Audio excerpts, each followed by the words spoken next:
I want to welcome you to Dream Chasers Radio with me, your host, Yaya Diamond. What's up, peoples? How you doing? It is a great day, and I'm so very excited to be here. It is the author's edition. Ha, ha, ha. And let me tell you something. I love authors. You know how much I love authors. I mean, we wouldn't know much of anything if we didn't have like a book. Okay. We wouldn't know much of anything. I mean, passing it down is great, but you ever did that experiment where you passed things down verbally and it got back to you and it wasn't what you said? And today we have author Carlo Armenise. I hope I said that Armenise. right. That's right. You did. Yay! That was good. On the show today. Welcome to the show. Thank you. It's Awesome. nice to be here. It is happy. I am very excited to have you. I mean, it wouldn't be a show without you. It wouldn't, because then Well, I'd be talking to myself. I don't think that would look good. But let's go back. Let's go back in time a little bit. And let's talk about the beginnings of when you knew that you had to be an author, that you had to write these books. so it really started when I was in college Mm. and I studied English and journalism. And I started writing then, essentially. So we're talking Sam Razor was an idea 20 years ago. And essentially when I started, I was writing, but at the same time, I was a professional executive in retail. I worked for Gucci and North Face and companies like that. And while I was working at those places, I was also writing. And I wanted to write something that was a mystery, but a comedy, kind of that blend of comedy and mystery. And I kind of started with the name. It just hit me one day that I wanted to write a mystery and I wanted it to be about a character that I called Sam Razor. I like that name, Sam Razor. I thought it was the kind of name that, people would remember. And I thought, well, what would kind of a case would Sam Razor go out on? And I said, well, I got it. Let's talk about something. I created the name, the blonde with the bad nose job. Now, the interesting thing about that name is that whenever I say it to somebody, they immediately smile. And so it set the whole thing in place from the whole positioning of comedy. And then what I did is I just created a mystery around it too. So this was his first case. This was Sam Razor's first case. So this actually started, the inception of this was 20 some years ago. And then I just kept embellishing it, and making it better and rewriting it, and kind of where I ended up now. And in the meantime, I was writing other things too, but I spent most of my time focused on Sam Razor. And I'm working on his second case right now. And because the intention was to have several cases for Sam Razor, was to make it so that people would get attached to the character and then they'd want to read his next case and then try to make each of the titles of those cases memorable. And that's kind of where that's how I got to where I am right now. And then I went on to write other books too that are interestingly not comedy mystery. One is a series of short stories and it's horror. What? It's 8 short stories it's horror and supernatural. It's called Footsteps in the Dark. And again, it was the transition for me was, see, I kind of go with the flow. If something hits me that I want, I don't relegate myself just to one genre. I'll write whatever hits me and whatever I can come up with a story that makes good sense and what people like. So Footsteps in the Dark was my second book. It's out. And then I wrote a historical mystery called The Picture Box, which is about Croatia. So I'm kind of moving around, but right now I'm focused in on Sam Razor's second case. That is so cool. I mean, because you can be versatile, and a lot of people get stuck in one genre of writing and one, murder mystery. That's what they do. They do murder mystery. That's it. But I like what you've done. You've taken your imagination and you said, "Hey, no limits. What is there? What do we got? What do we got?" Right. And I love that. I love that. So tell us about Sam Razor and the blonde with the bad nose job. I'm So sorry. That is funny. Sam Razor is a private investigator, and 99.9% of the time he's out investigating cheaters, which is what a lot of PIs investigate. But in this particular case, he picks up a client, a young woman from Vegas. Sam Razor's in California, but he picks up a client from Vegas. And she comes into his office basically wanting him to find her sister. She feels like her sister's been kidnapped, and she's looking for a detective or a personal, a private detective that can help her find her sister.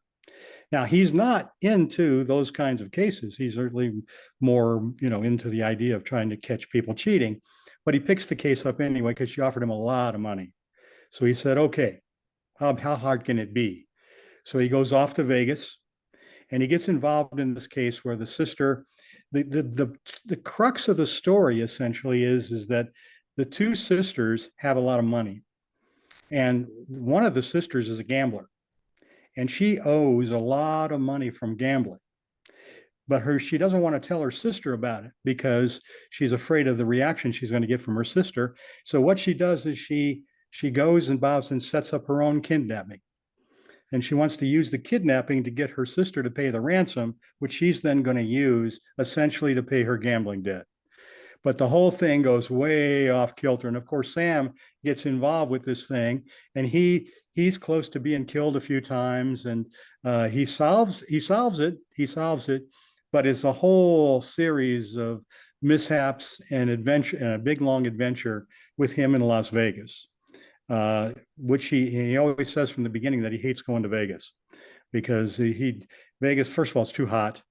And of course, I live in Vegas, so that's kind of like the irony of the whole deal. He says too hot, and nothing really ever substantial ever happens in Vegas. But he goes off and gets involved with this case. So you got a lot of characters and a lot of moving parts to the mystery, and it's the kind of mystery that hopefully keeps your attention all the way through.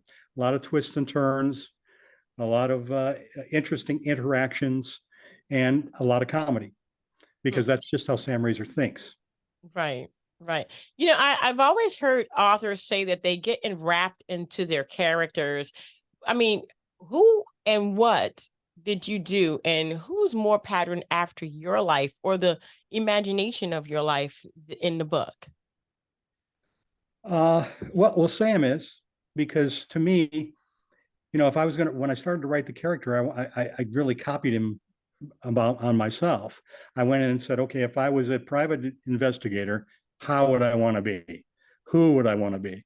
How would I present myself? And I think the mystery, the thing for me was always that in a lot of the mysteries you see, they're not funny. They're dangerous, and there's no humor to them. There's a lot of blood and guts and everything else. I didn't want that. I didn't want that for Sam. I wanted it to be dangerous, and I wanted him to solve it. And I wanted him to be legitimate, because otherwise you lose. You'd think, well, he's not even capable or competent. But at the same time, I wanted his thought process to be what sucked people in.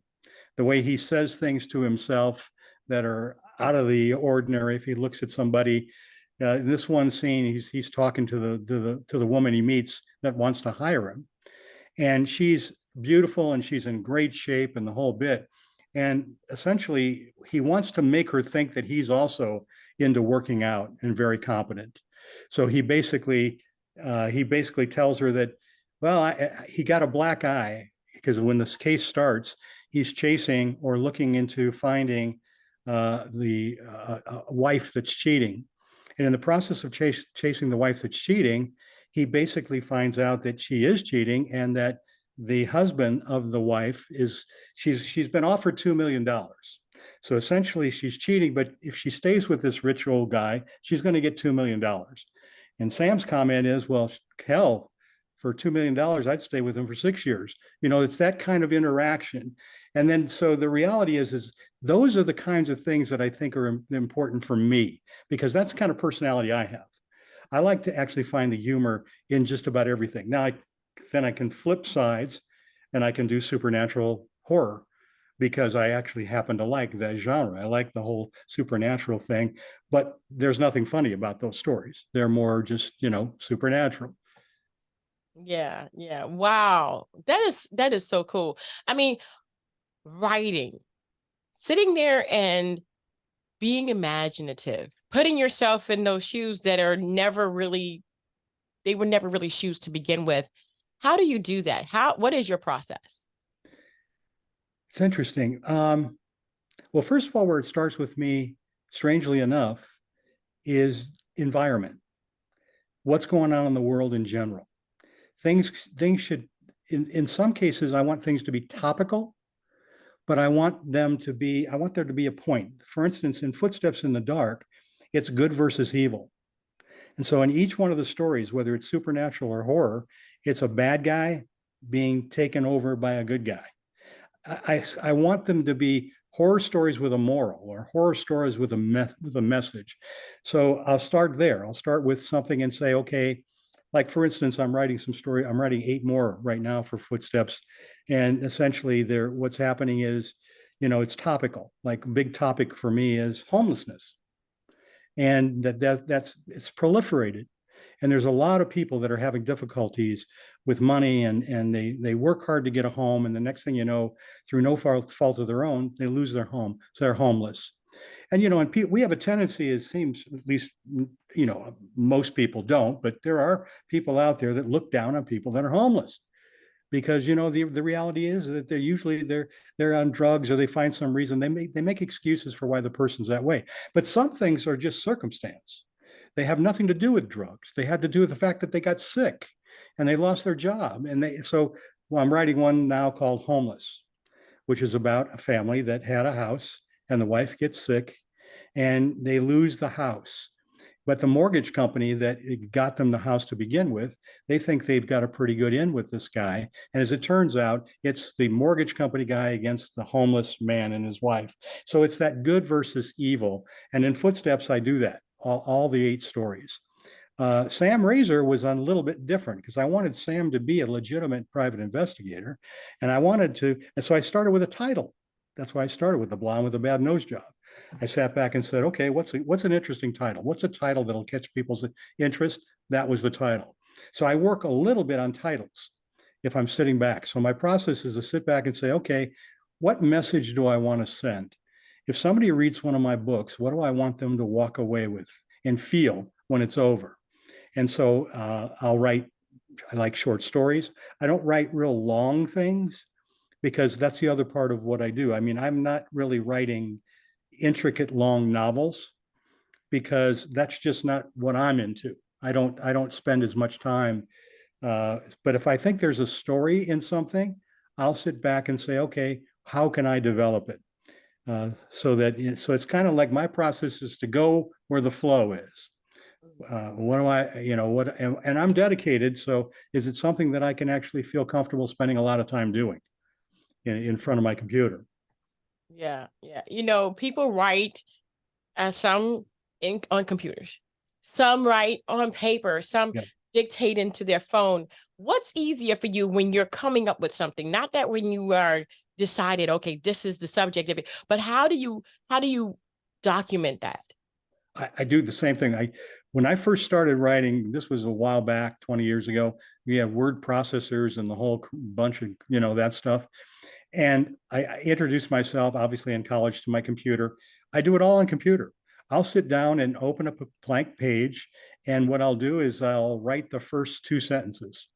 And if I'm interested after the first 2 sentences, then I think it's something that will make a difference. And then I'll continue to write it. So it starts with a title, starts with a position. I want to say something. I want my writing to say something. I don't want it to just be, there's a lot of books out there where they don't say anything. They're trying to say something, but it doesn't work. I want it to say something. I want it to have a message to it. And so that's kind of the way I start. And I'll just start writing. And if it doesn't look the way I want it to, I'll erase it and write over the top of it. And that way, because I can always edit if I do it that way, and I can always go back to it. I don't write much. I'll write some notes, maybe a few notes on paper once in a while, or a little bit of dialogue if I'm stuck and I want to think about it later. But I do my best work sitting right in front of my computer, just writing. A lot of people can't do that. A lot of people, they start on paper and then they transfer over and then they make their corrections. It's kind of like the final, almost like the almost final draft kind of Right, thing when they're right. typing it in. I find that it's difficult to write it and then go back, and then because you're always editing. I mean, are you ever really finished? Don't forget to follow us on YouTube and Instagram. Thank you for watching. Well, it's funny because the simple answer is no, because you can always find something else wish you would have said. Even the books of mine that are published already, I'll go back and reread them, and I'll say, damn, I wish I wouldn't have put it that way, or boy, I could have written that different. But you know what? The reality is that you're going to edit. I mean, that's just, and then what I learn is I learn from the book I wrote, so that I make sure I'm doing different things in the book I'm writing. So that's the past kind of influences my present as I go forward. But but I'll be satisfied. I mean, I reach a point where I may not be perfect. It may not be as perfect as I want it to be, but I'm satisfied. And then, of course, I reach out to people that I trust to give me some feedback. I don't do that very often because I don't really want feedback. It's going to sound strange, but I don't really want a lot of feedback from people because everybody's got an opinion, and everybody's opinion isn't in conjunction with my own, that kind of a thing. So I kind of stay away from that as much as I can. That's funny. I have so many people to go, oh yeah, and then I send the book out to get people's opinions. And that's to me is the scariest thing. It's like, okay, they're judging you on your That's own right. writing. That's It's like, right. okay, there's people out there that are gonna love your writing and people out there that are not gonna love your writing.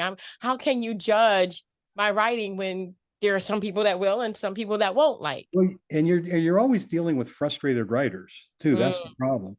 A lot of people will read your stuff because they want to be a writer. And so they'll and so I don't do that. I don't really put it out there. I have one best friend now, and he's not in the writing game. He's an investment guy, and I let him read my stuff because he's objective and he gives me good feedback. But what I do generally is go by reviews once the book's out. And I'm always surprised by the reviews. I mean, I go in thinking it's good, but when I get substantiation that it's good, then it obviously gives me more support, that kind of way when I move through it. I don't know. I think I've reached a point in my life where I just like to write. So, I'm going to put it out there, and it works. They've worked so far. So I just leave it at that. I hear you. I hear you. You know, there's one thing I would always, I've always forgotten to ask the short stories. Okay. So you have a book that has 8 stories in it. There are some people out there that just have their stories so fast, it's like 10 pages. And it's like, okay, I'm done. I mean, is there a stigmatism behind doing a book with short stories in it? Well, I don't know. I mean, not for me necessarily, but I do grapple with that. Is it long enough? But you know what? Once I get into a story, then I just let it take me where it goes. If it turns out to be 50 pages, that's great. If it turns out to be 25 pages, that's great. And then I'll go back and look at it and say, should I extend it? I'm into actually presenting a storyline that has a twist ending. I love Twilight Zone. So Footsteps in the Dark was a lot like Twilight Zone. You've got a story and it has a twist ending to it. So I'll go in with that attitude. It's good versus evil, and then a twist ending. So just when you think the bad guy is going to win, he doesn't win, and it's and the good guy gets caught off guard, and the bad guy gets caught off guard. That's what I like. I like to walk away with something and say to myself, "Wow, that's really a good story. You really got to keep that one going." And then sometimes, it is what it is. I've been blessed enough to put these books out. I've gotten pretty good feedback on them for the most part. And I will tell you one thing though, the challenge with writing is books, you don't make a lot of money because the reality at the end of the day is the cost of a book when you go to sell it. Stephen King, okay, he makes a lot of money, but that's just because he can put his name on just about anything and people are willing to pay a lot of money for it.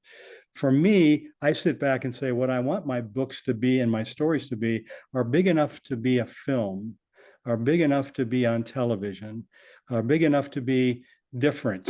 Yeah, you'll get inspired because it's a book, but that story has real ability to be bigger. And that's what I thought about with Sam Razor.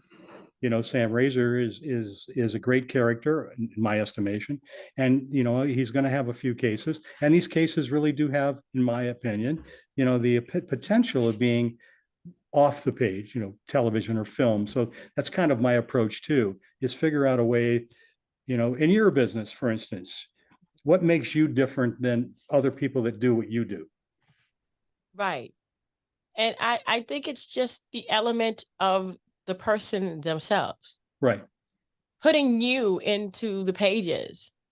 how were you able to overcome that guidance that you may have been influenced by? You see what I'm saying? So, you want to be yourself, but there are influences that Yeah. kind of steer you to the right or to the left. How were you able to stay yourself? Because I think that's what sets me apart from everyone else. I am literally, genuinely me at Yeah. all times. I can see that. I can see that. Well, that's the same way with me. I mean, I sit back. First of all, it's the dedication. What I figured out about myself a long time ago is you got to be dedicated to be able to sit in front of a computer for 5, 6, 7 hours and then do it day after day after day to develop this story. So I want to be infatuated with my own story. And if I am, so then I don't let anything get in my way.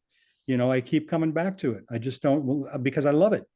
I love it. If I get up in the morning, I want to write, and I want something, and especially if I've got an idea for something that I think is relevant, and I think people will appreciate. And through the years, because I studied writing and the whole bit, you get to a point where you're able to communicate in writing in a way that's inspirational for other people.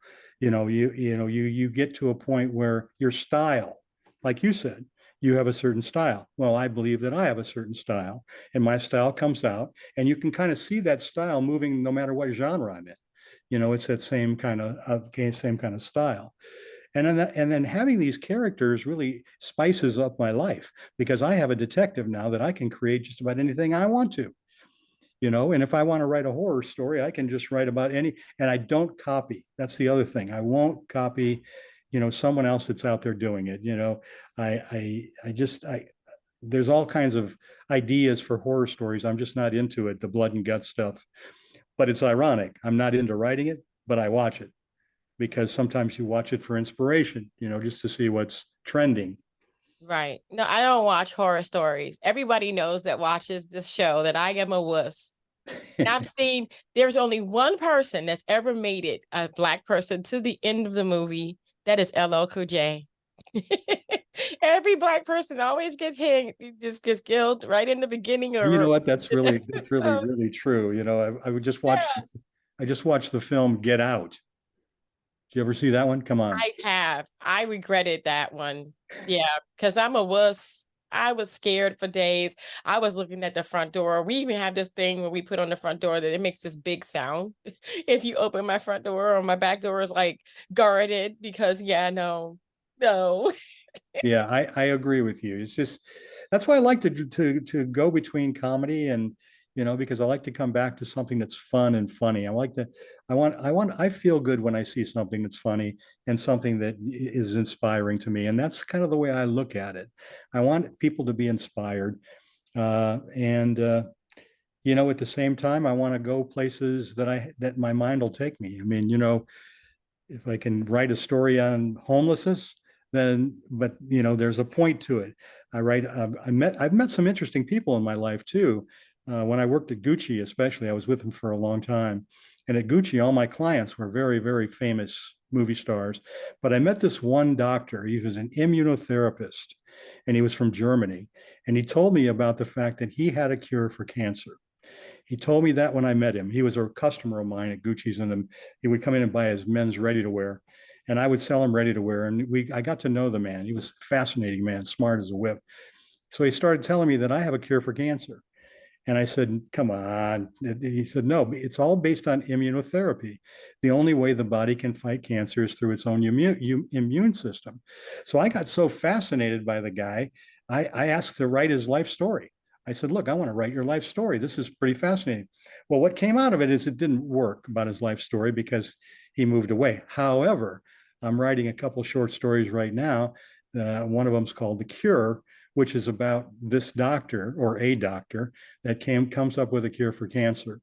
And in the story, essentially, he puts his research out to the American Medical Association, and the president of the AMA knows this guy. They know one another. But what ends up happening is he kind of wants to keep it off the market. It's the same thing they say about cures right now. Big pharma doesn't want to get them on the market because they lose a lot of money. Well, that was the situation. This guy wanted he thought he had a cure, but he wanted it off the market. Well, at the end of the story, what ends up happening is the guy gets cancer, the guy that's trying to keep him from keep bringing his thing. So he has to come back to him for the cure. And that's kind of, so that's why it's called the cure. And it's that kind of a thing where you got, you're going to keep me away. Then at the end, he divulges that he has cancer and he needs the cure. So Mm. it's kind of like Wow. picking up places. Yeah, that's it happens that way in real life though. Of course it does. It Of course does. it It's like, does. oh, and then all of a sudden it's like, oh my gosh, where'd he go? Yeah, I really got to find that guy again. Where is I he? gotta find that guy again. It's just amazing to have you on the show. Thank you so much for being here. I appreciate it. The advice that you've given and all of the techniques that you have and staying yourself is just, I mean, to me, that's genuine enough to just be the person that you are. And I appreciate it so very much. Where can people find your books? Amazon right now. Awesome. Awesome. They're all Amazon. I love the fact that you said you don't make a lot as a writer. You really truly have to love this, something you have to love. I mean, if you ever have a book that's out there that becomes a cartoon or a movie or whatever, then of course you're going to be like this big artist, or this big writer. But until then, you just have to love what you do. Well, that's it. And I'm not doing, I never was doing it for the money. I was always doing it for the excitement and the, appreciation of myself. So That's amazing. Thank you so much for being on the show. I thank you for appreciate having it. me. We're going to have your information in the description box below for Amazon on, where people can find it. So it'll be easy for them. And all of your books are there. Am I correct? Yes, all of them. And when is your new books coming out, or are we Well, right now I'm beginning in stages? Sam Razor's second case, which is about three-quarters finished. It's the case of the backcourt blackmailer. It's about a professional basketball team that he gets hired to find a blackmailer in this organization. And that one is just about done. And then I've got 10 more short stories that I'm writing too. So I would say by the end of this year, I should have a couple more books out. That's amazing. Well, we'll keep our eyes out on that. Thank You you. guys, Thank you. oh, thank you. You guys go ahead and go to that link below. It's good to keep your imagination going. And they said to read a book, it doesn't matter which one it is, creates new neurons inside of your brain. And you want to Right. keep that going. You want to keep that brain fired up on both ends. So between reading and listening to music, or even both at the same time, really does help you. And it really keeps you in a learning pattern. I say, go ahead and read a book today. I want to thank you guys so much for tuning in. Don't forget to dare to be different. And until next time, guys, bye. Bye.